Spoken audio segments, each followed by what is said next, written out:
A couple of months ago, I got canned when the company I worked for went belly up. No warning, no nothing. They just locked the doors and called it quits. Bills don't care about your sob story, though, so I started driving for Uber to scrape by. Late nights, long drives, barely any sleep. That was my life. It was around 3:30 or 4 in the morning when I dropped off my last passenger of the night. This guy, though, something about him was off. He was a quiet type, wearing this stained t-shirt that looked like it hadn't seen a washing machine in weeks. His eyes were dull and empty, the kind of eyes that belong to someone who's seen too much or done too much. When I pulled up to this old Victorian house, way out in the sticks, I kept an eye on him in the rearview mirror. He shuffled out of the car, and I made sure he was gone before I drove off. Honestly, he gave me the kind of vibes you get from those documentaries about serial killers. The kind of guy who might spend his weekends carving masks out of human skin. The house didn't help, either. It looked like it came straight out of a nightmare, with jagged spires and dark, empty windows staring back at me. The place was painted a deep, blood-red color that seemed to soak up what little light the night had left. By the time the sun started creeping up, the sky was this ugly, cancerous shade of orange. Out of nowhere, rain started pelting down sideways, hitting my windshield like tiny knives. I was starving and half asleep, so I kept scanning the road for somewhere to stop and grab a bite. I drove through the rain-soaked streets of a place called Frost Hollow. Dead trees lined the road, their bare branches clawing at the sky like skeletal hands. It was the kind of town where you wouldn't be surprised to find a rusty population 12 sign on the outskirts. For a while, I didn't see anything but a single house way off in the distance. Then, just as I was starting to think I'd have to go hungry, I spotted a diner on my left. Its neon sign blinked Happy's Restaurant in cheerful red letters, cutting through the gloom like a lifeline. The parking lot was completely empty except for an old beat-up truck that looked like it had been sitting there for years. The windshield was covered in dirt and leaves, and someone had scrawled, "Clean me," in the grime like a joke. I let out a long, tired yawn and pulled into the lot. My phone was useless out here. No service, no internet, nothing. But I figured the diner might have Wi-Fi. The place had massive plate glass windows that wrapped around the front and sides, spilling harsh white light onto the rain-slick pavement. It looked like something straight out of the 1950s, with chrome trim and a retro vibe. You could almost picture some guy like Johnny or James Dean sitting at the counter, smoking a cigarette and nursing a cup of coffee while the jukebox played in the background. Here's the rewritten second part with name changes, adjustments, and a consistent tone. I stepped out of the car, lighting up a cigarette as I leaned against the diner's front wall. The sharp menthol hit jolted me awake like a slap in the face. I smoked fast, taking in deep drags while watching lightning streak across the sky like missile flashes. Everything around me stayed eerily silent, the street completely dead. I hadn't seen a single soul since dropping that creepy guy off at the Victorian house earlier. When the cigarette was down to the filter, I crushed it under my heel and pushed open the diner's glass door. A little bell jingled overhead, breaking the silence.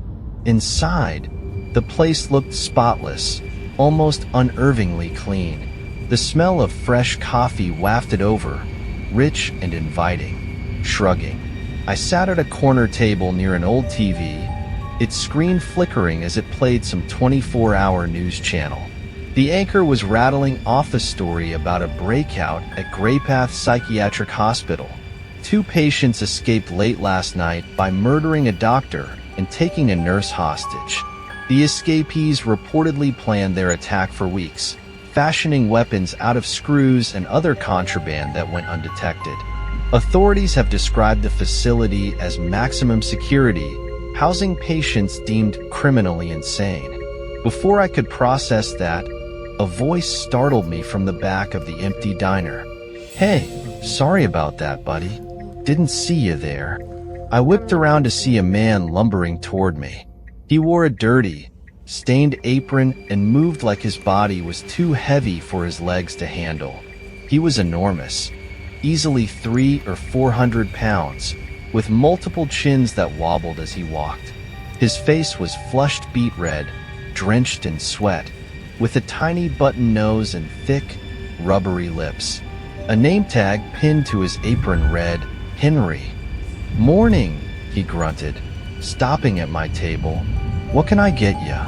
Waiter didn't show, so I'm pulling double duty. "I'll be cooking and taking orders." "That's fine," I replied. "I'll take a coffee, extra cream and sugar, and a Reuben with fries. Oh, and an extra side of coleslaw." Henry pulled out a grimy notepad and scrawled my order slowly, his massive hand dwarfing the pencil he used. As he wrote, I couldn't help but notice his eyes. They were gray, cold, and unnerving, like polished steel. Despite his clownish appearance, his gaze was anything but funny. "Got it," he said finally, flashing a yellow-toothed grin before waddling back toward the kitchen. I watched him go, wondering how he'd ended up working in a place like this. There wasn't any public transportation for miles, so he had to either live nearby or get a ride. I sighed, pulling out my phone to pass the time, but there wasn't any signal. Figures. My eyes wandered around the diner, landing on a mannequin in the corner. It was a creepy thing, dressed up like a clown holding a sign that read, "Be happy. Eat those feelings away."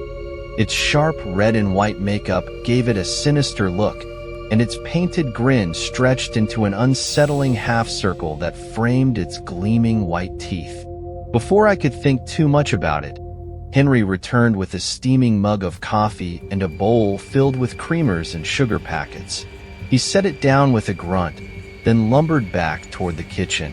The smell of cooking meat drifted out, rich and savory. My stomach growled in anticipation. I loved Reubens.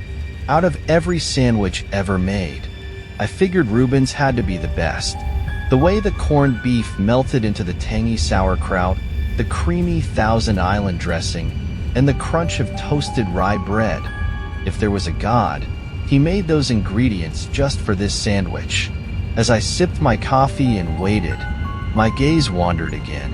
That's when I noticed the dark red stains on the floor near the swinging kitchen doors. They looked dried and crusted, like they'd been there for days. It reminded me of when I worked at a pizza joint as a teenager, how the ground beef would always come packaged in bloody plastic. Still, it was strange no one had cleaned it up. The TV continued buzzing in the background, talking about the escaped mental patients. When Henry finally came back out, he placed a giant plate in front of me with a steaming Reuben, golden fries, and a pile of coleslaw. My mouth watered immediately. "Enjoy, buddy," he said with a sly wink, his rubbery lips curling into a faint smirk. His teeth were even more disgusting up close, some broken, all of them yellowed and grimy. I didn't waste a second. The Reuben was perfect, the corned beef tender and flavorful, the bread crisp, and the dressing tangy. The fries were crunchy and golden, just the way I liked them. I wanted to tell Henry it was the best sandwich I'd ever had, but when I looked around, he was gone. Shrugging, I dug into the second half of my sandwich. I was almost done with the sandwich, savoring the last bite, when something hard and crunchy stopped me in my tracks. At first, I thought it was a coin or maybe a piece of bone. My stomach churned as I spit the half-chewed mouthful into a napkin, grimacing at the thought of biting into something like that. I looked down, trying to figure out what it was. Nestled in the soggy mess of corned beef and dressing was a human fingernail. It was painted pale pink and jagged at the edges, like it had been violently ripped off. My stomach lurched as a wave of nausea hit me. For a moment, I just sat there, staring at it, my mind spinning in endless loops. Could it be fake? Maybe it was some weird prank or accident. But the longer I stared, the more certain I became. I picked it up, holding it closer. The base of the nail was caked in black, clotted blood, and thin strands of flesh dangled from the edge. It wasn't fake. A deep panic set in. My chest felt tight, my breathing quick and shallow. I grabbed my keys and phone off the table and stumbled toward the door. Not thinking, just reacting. That's when the lights in the diner flickered out, plunging the room into darkness. From the kitchen, a low, guttural laugh bubbled up. The sickly yellow light of the new day seeped through the storm clouds outside, casting eerie shadows on the rain-slick glass. I glanced toward the front door and froze. Standing just outside, staring in with wide, unblinking eyes, was the man I dropped off at the Victorian house. Only now, his forehead had a fresh question mark carved into it, the wound raw and glistening. His face was slack, his expression empty, but his eyes darted around like they were searching for someone. I knew exactly who. In his right hand, he held a massive meat cleaver, its blade dripping fresh blood that left dark streaks on the glass. He raised his trembling left hand and started to push the door open. Inside the diner, every sound seemed deafening. The rhythmic drumming of rain on the roof, the thudding of my heartbeat in my ears, the groaning creak of the door as it swung open. At the same time, the kitchen doors behind me slammed open. My breath caught in my throat as I spun around, desperate for a place to hide. My eyes landed on the bathroom doors in the corner. Moving as quietly as I could, I slunk toward them, my shoes barely making a sound against the floor. My heart pounded as I reached the women's restroom, yanked the door open, and slipped inside. I shut the door carefully behind me, peeking through the crack as I clicked the lock into place. Through the gap, I saw him. The man with the cleaver was creeping through the diner, his steps slow and deliberate as he bent down to look under the tables. I could hear him muttering to himself, his voice low and feverish. I must baptize them in blood, send them out to meet God, eat the body, drink the blood. I pressed my back against the wall, trying to steady my breathing. My hand fumbled for my phone, but when I turned around, the blood drained from my face. The restroom was a nightmare. Corpses lay scattered across the tiled floor, their lifeless eyes staring up at the ceiling. Closest to me was a young woman, slumped against the wall. She couldn't have been older than 25, with dark brown eyes and black hair framing her pale face. Her uniform was soaked with blood. Dozens of stab wounds covered her chest and stomach, her shirt sliced to ribbons. Her neck had been so deeply cut that her head hung at an unnatural angle, barely attached to her body. My stomach churned as my eyes drifted lower. Chunks of flesh had been carved from her body. Her cheeks, arms, thighs, even her fingers. I stared, horrified, as I realized where the fingernail in my sandwich had come from. The sandwich itself, the meat. I gagged, retching violently as the horror of it all sank in.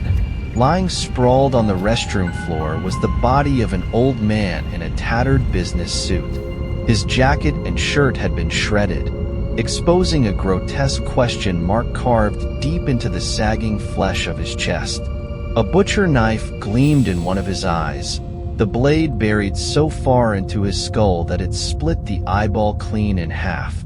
The other eye stared lifelessly at the ceiling, clouded over in death. I barely had time to process the horror before a quiet, deliberate knock echoed on the bathroom door.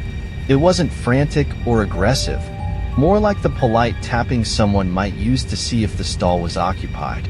"Is someone in there?" came a low, raspy voice. It was the same voice I'd heard earlier muttering about blood. "Occupado?" Before I could think or move, Henry's gruff voice boomed from outside. "Hey, Mark, what the hell are you doing? Did you find him?" His tone sounded gleeful, almost childlike. as if he were about to open a long-anticipated birthday present. "The bathroom's locked," Mark said, his voice thick with excitement. "I think we've got ourselves a little lamb, all ready for the slaughter." "Ready for the grill, you mean?" Henry cackled, his laughter cold and hollow, like the echo of a void. I knew the game was up. Panic surged through me as I scanned the room, my gaze landing on the old man's body. Without hesitation, I lunged for the butcher knife lodged in his skull. My hand slipped on the blood-slick handle as I pulled, but the blade wouldn't budge. That's when I heard the unmistakable sound of keys jingling. Adrenaline roared through my veins, making my vision go sharp and white. I braced myself, gripping the knife handle tighter, and gave it everything I had.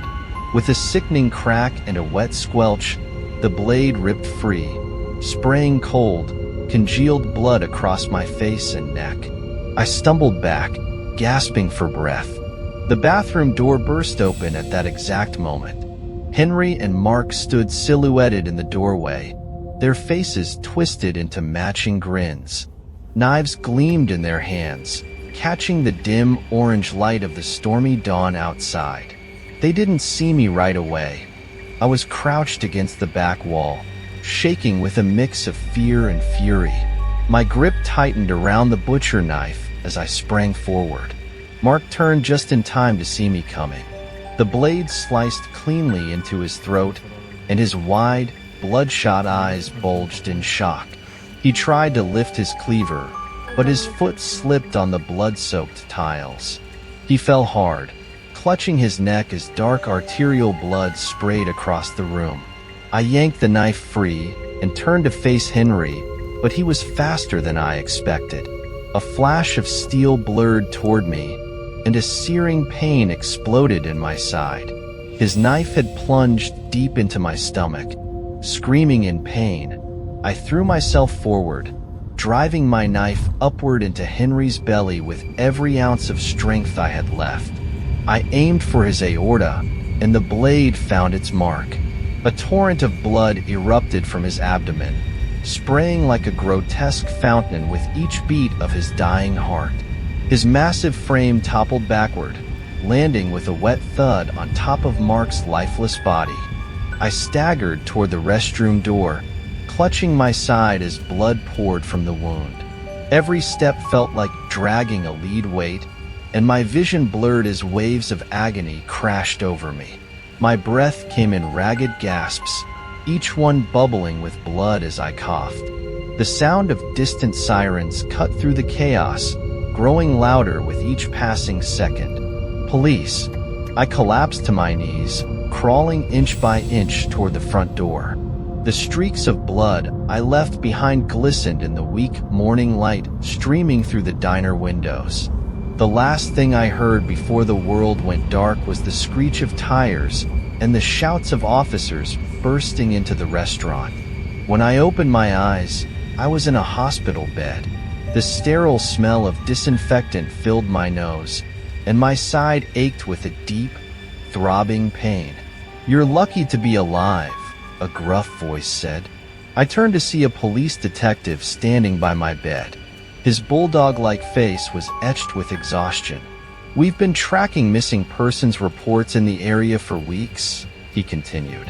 "But it wasn't until we found you that we tied everything back to that diner. You're a hero, you know. Took out both of those escaped lunatics from Graypath Hospital. Saved a lot of lives." He patted my shoulder, but I didn't respond. I stared at the ceiling, too tired and too traumatized to care. "If only you guys had investigated sooner," I murmured. But even as I said it, a strange thought crossed my mind. Despite everything, despite the horror, the pain, and the near-death experience, I couldn't help but remember the sandwich. It really was the best Reuben I'd ever had.